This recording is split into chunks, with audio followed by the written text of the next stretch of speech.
you know, you really don't want to admit that you have because of false ego and like that. But once you get through that and you actually get to the point where these bad qualities are minimized, oh, then things become so nice. We're so happy just to be servants of Krishna. We don't ever want to do anything else. You know, so try to understand the external energy, the material world, is completely under the control of Krishna. So if Krishna wants, everything will go very nicely.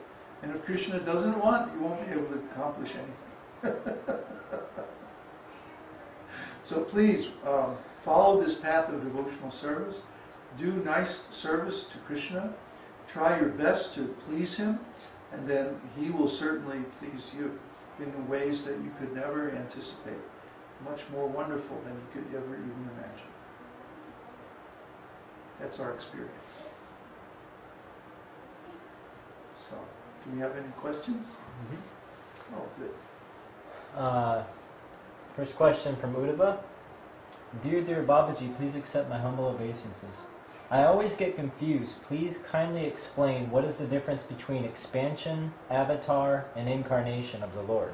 Oh, those are almost synonymous. But there are different classes of expansions. Generally speaking, an expansion is considered a plenary expansion of the Lord. The full term is plenary expansion. And plenary, the word plenary means of equal potency or power. For example, there's a term in politics that when an ambassador is given the full powers of a king to negotiate or make a treaty for the country, there's a special term where it's called a plenary ambassador or a plenary diplomatic mission. Or sometimes called plenipotentiary, where the word pleni or plenary means on the same level, on the same plane, if you will. A plenary expansion of Krishna is a form that has the same qualities as the Supreme Personality of Godhead. And of course, the best example is Balaram. When Krishna expands himself as Balaram, Balaram has all the qualities and all the powers of the Supreme Personality of Godhead. However, Balaram thinks of himself as Krishna's servant.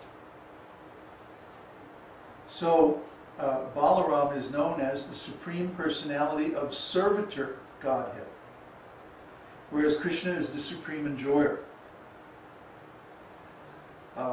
Similarly, Balaram expands himself as the Chakravyuha. Vasudev, Baladev, Sankarshan, and Aniruddha. And those four become the four principal deities of the Vaikuntha planets. And then they expand from there into further plenary expansions. And each one of them is the Supreme Personality of Godhead. And yet they all act individually and differently and have their own moods and their own separate appearance. There's a long passage in the Caitanya-caritāmṛta which describes the location of the four items in the four hands of the different plenary expansions in Vaikuntha. Because he always carries a club, a lotus flower, a conch shell, and the disc. Right? So depending on the location of those four items in the four hands, we recognize the different Vaikuntha expansions. Otherwise, they look identical.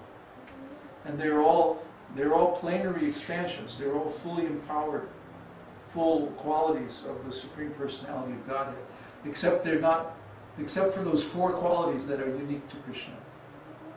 Okay, so those are expansions. Now, an incarnation and an avatar are basically the same thing. Avatar means one who descends. So they're descending from the spiritual world to the material world. An incarnation in carne, in a meat body. So the Lord is coming into the world of Maya, and He comes for a particular time. See, all the planetary expansions are all eternal. But the avatars, or incarnations, they manifest from the body of Mahavishnu. And then they go into a particular universe, and they perform specific functions for a specific time. And then they withdraw again to the spiritual world. So even though there's different classes of these incarnations, some of them are known as Yuga avatars. They come to initiate a particular Yuga. Others are known as Manvantara avatars. They come to initiate this is a larger time period. It consists of 72 or 71 Divya Yugas.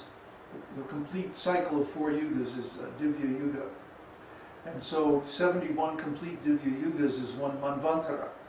And so the Lord comes as a Manvantara avatar to initiate the new Manvantara. And there's usually a pralaya, devastation associated with that, and so on. Then there's Leela avatars. Leela avatars appear simply to perform a certain pastime, and then they disappear again, like Nrsimhadev, or Varaha, Kurma. They perform a certain pastime, like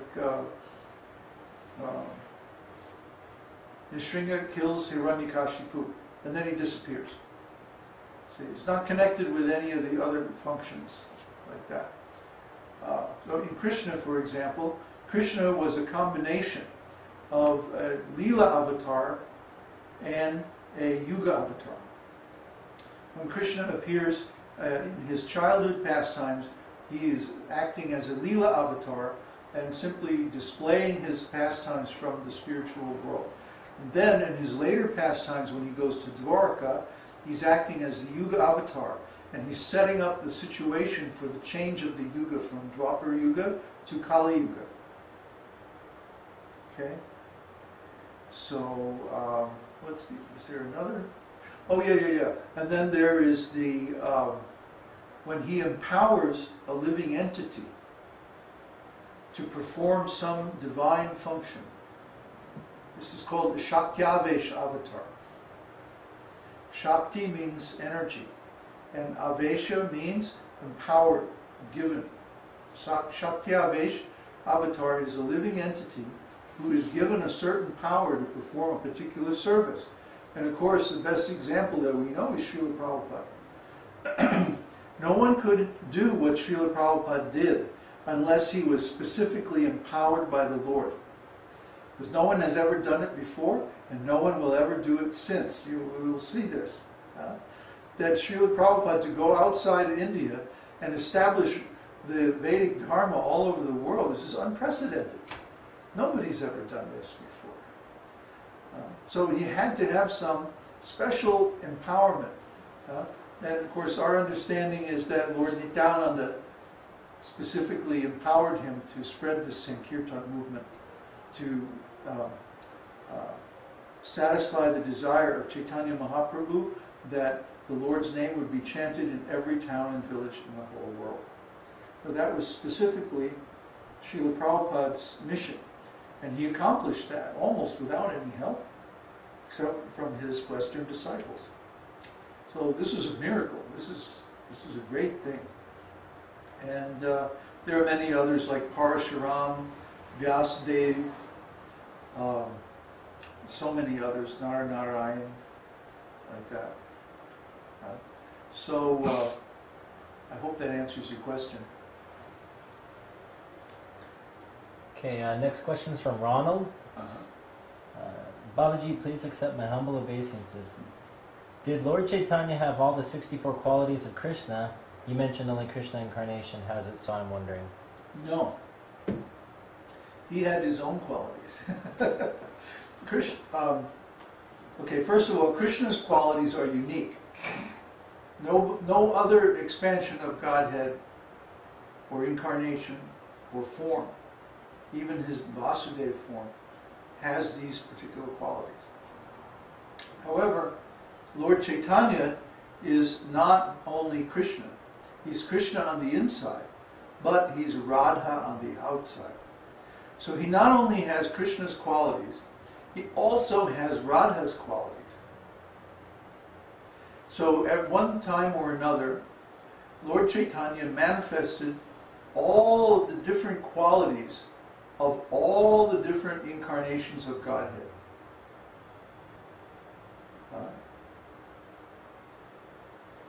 There's a very nice song by Narottam Das Thakur. Parama Karuna Pahun Dui Jana Nitai Go